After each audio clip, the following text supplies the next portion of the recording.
નમસ્કાર, આપ જોઈ રહ્યા છો નેશન પ્લસ ન્યૂઝ. હું છું આપની સાથે હેતર ભગત. વડોદરાની સંસ્થા ઘરઘરિકા, જે શાસ્ત્રીય અને આધુનિક નૃત્ય તથા સંગીતના પ્રચાર માટે સમર્પિત છે.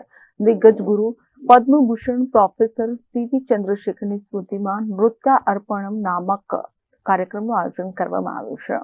પ્રોફેસર ચંદ્રશેખર ગરગરીકરના સ્થાપક અને પ્રથમ અધ્યક્ષ હતા. આ કાર્યક્રમમાં તેઓ દ્વારા મૂળ ભવ્ય કોરિયોગ્રાફર કરાયેલા નૃત્ય પ્રસ્તુત કરવામાં આવશે, જે તેમના શિષ્યો મંજરી રંજીત બાબુ અને રીમા શ્રીકાંત દ્વારા રજૂ થશે. સીવી ચંદ્રશેખર શાસ્ત્રીય કર્ણાટકી સંગીતના પ્રશિક્ષક, ગાયક અને ભરતનાટ્યમના અગ્રગણ્ય નૃત્યકાર હતા. તેઓએ ચેન્નઈના કલાક્ષેત્રમાં નૃત્ય અને સંગીતનું શિક્ષણ લીધું હતું. ઉત્તમ નૃત્યકાર તરીકે તેઓ થોડા સમય માટે બનારસ હિન્દુ યુનિવર્સિટીમાં નૃત્ય શિક્ષક રહ્યા હતા. આજે મને ખૂબ આનંદ છે કે ઘરઘરિકા, જે એક નોન પ્રોફિટ ટ્રસ્ટ છે ડેડિકેટેડ ટુ ક્લાસિકલ ડાન્સ, જે આપણે શરૂ કર્યું હતું પદ્મભૂષણ પ્રોફેસર સીવી ચંદ્રશેખરની ચેરમેનશીપથી, એમના વિઝનથી, એ આજે નૃત્ય અર્પણ કાર્યક્રમ સરને શ્રદ્ધાંજલિ રૂપે આપણે કરી રહ્યા છે. આજે સાંજે 7 વાગે સર સયાજી ગૃહમાં પદ્મભૂષણ પ્રોફેસર સીવી ચંદ્રશેખરનું જે નૃત્ય માટેનું જે કોન્ટ્રીબ્યુશન છે એ આપણે વડોદરામાં તો ખરું જ, પણ બનારસમાં અને પછી ચેન્નઈમાં ખૂબ જ મોટા પાયે રહ્યું છે. વડોદરામાં સર આવ્યા ડીન તરીકે, ફેકલ્ટી ઓફ પરફોર્મિંગ આર્ટ્સ અને head of department of dance. એનાથી એક ડાન્સ, શાસ્ત્રીય ડાન્સની એક જે ખાસ કરીને ભરતનાટ્યમની એક જે મંદ થયેલી જે પ્રકૃતિ એટમોસ્ફિયર હતું એ ફરી જીવંત થયું.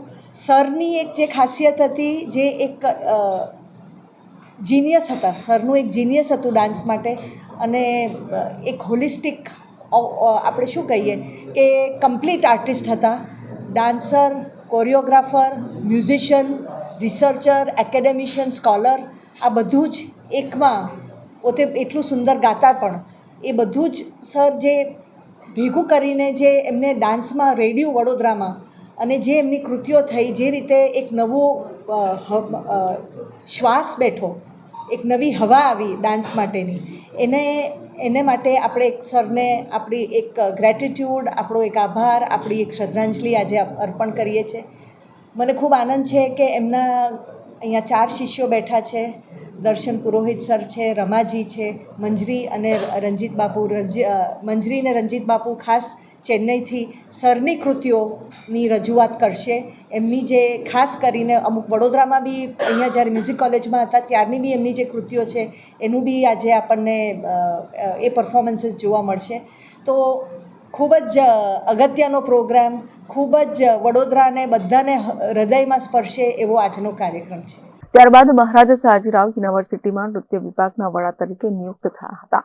એક બહુઆયામી વ્યક્તિત્વ ધરાવતા ચંદ્રશેખરજી શોધક, શૈક્ષણિક, સંગીત સર્જક, નૃત્ય સંરચક અને પ્રખર ગુરુ હતા. 2008માં કાલિદાસ સન્માન અને 2011માં પદ્મભૂષણથી તેમને સન્માનિત કરવામાં આવ્યા હતા. તેમના જીવનના 80 વર્ષની વયે વડોદરામાં ઘરઘરિકા સંસ્થાના આયોજન હેઠળ તેમની છેલ્લી સોલો પ્રસ્તુતિ જોવા મળી હતી.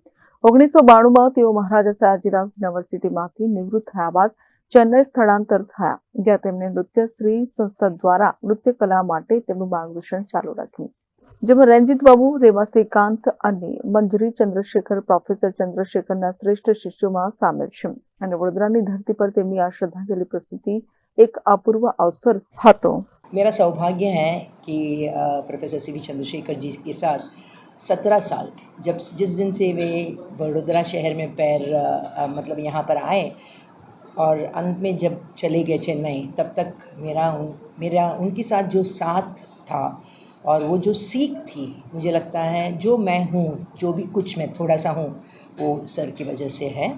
क्योंकि सर एक बहुत बहुत बड़े महान कलाकार, वो ऐसा पर्सोना था कि हम उनके बारे में जितना भी बात करें वो बहुत कम ही हो जाएगा. उसके लिए तो दिन मतलब हमें हफ्ते लेगा, और इवन हमारे लिए किताब बना सकते हैं उनका जो कंट्रीब्यूशन है.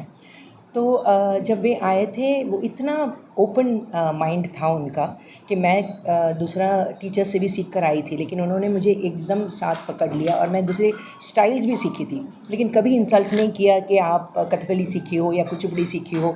तो क्योंकि हर एक चीज़ में सुंदरता देखना उनका एक बहुत खूबी थी।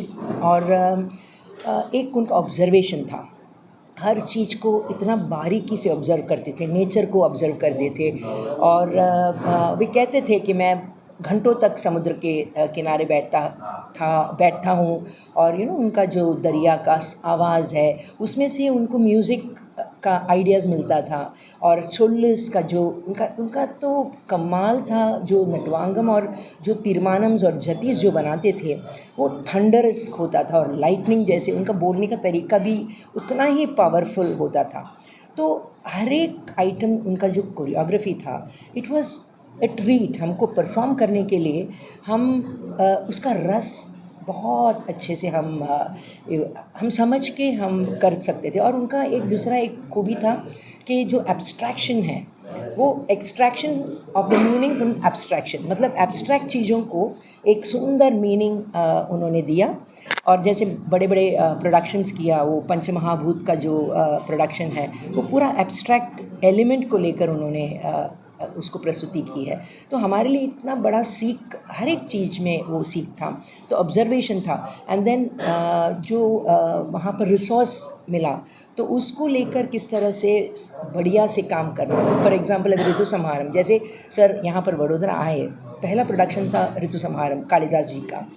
तो उन्होंने देखा कि फैकल्टी में इवन म्यूज़िक भी उतना ही स्ट्रॉन्ग है, डांस भी उतना ही स्ट्रॉन्ग है, डांसर्स भी अच्छे डांसर्स हैं। और क्योंकि उनको बहुत कर्नाटिक और हिंदुस्तानी म्यूज़िक का बड़ा ज्ञान था और स्कॉलर थे उसमें, प्लस लिटरेचर हो, पोइट्री हो, वे वाग्यकार भी थे, खुद लिखते भी थे।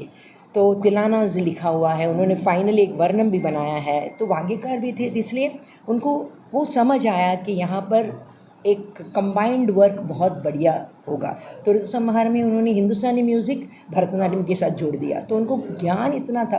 तो म्यूज़िक एक अलग से इतना स्ट्रांग जाता था। तो उनका प्रोडक्शन कभी ऐसा नहीं था कि हम सोचते थे हम म्यूज़िक सुने या डांस देखें, तो हर एक चीज़ बैलेंस में जाता था। सो वो एक बहुत बहुत सुंदर चीज़ हमने सीखा है उनसे, बहुत बहुत कुछ सीखा है।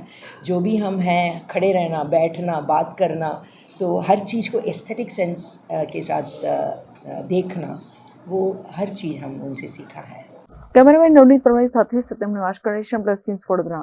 સમાચારોના સતત અપડેટ મેળવવા માટે અમારી નેશન પ્લસ ન્યૂઝની યુટ્યુબ ચેનલને સબસ્ક્રાઇબ કરો, બેલ આઇકન દબાવો અને જોડાયેલા રહો ફેસબુક, ઇન્સ્ટાગ્રામ અને ટ્વિટર પર।